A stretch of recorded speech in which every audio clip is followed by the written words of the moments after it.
Sabi ni Jose Rizal, ang hindi marunong lumingon sa pinanggalingan ay hindi makakarating sa paroroonan. Having a bridge to our past will determine what our future is about. And when it comes to history, there are no small roles, only small players. Ako po si Carlos Celdran, and this week's episode of Kwentong Kanto is about the Binondo Canal Bridge and the McArthur Bridge. Nang panahon ng Amerikano in the 20th century, dumami ang pagtatayo ng tulay dito sa bansa. It was after independence that a bridge would connect major island groups and other bridges were scattered all over the country. Railroad bridges became a necessity as the arrival of the trains arrived as well. Kahit sa unang tingin, pare-parehas ang mga tulay na to. These bridges bear witness to the growth and prosperity of our communities, especially those built along the northern and southern lines. Majority of these bridges were destroyed during World War II. And today, these bridges that connect Manila to the north and the south are still standing. Ang Binondo Canal Bridge ay ang ika-4 na bridge na itinayo dito sa bansa. And it's a very small one compared to the other bridges built in the area. Maliit lang ang distance ng Binondo Canal Bridge, about 15 meters long. This bridge, which covers the Ester de Binondo, is unique because of its ability to lift its platform from the ground to accommodate boats that pass underneath.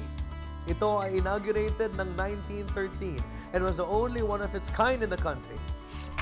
The bridge was spared from destruction that befell upon the majority of Manila's bridges during the liberation of Manila back in 1945.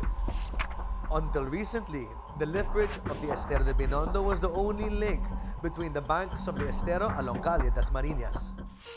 It is not surprising to see these many bridges in Manila because our capital is built at the delta of the Pasig River and was once made up of tiny little islands. Isa pa ang McArthur Bridge, or formerly known as the Santa Cruz Bridge. This is the youngest bridge constructed during the American regime to cross the Pasig River. It is located at the foot of Burgos Street, which leads you to Plaza Moraga behind the Santa Cruz Church. When they built it in the early 20th century, it was seen as a relief for the congestion of traffic that was building up at the foot of the Escolta. Natapos nito ng mga American engineers ng 1902, and originally, suspension bridge lang ito. And this convenience did not come for free. A small amount was collected back then for anybody who wanted to cross the bridge.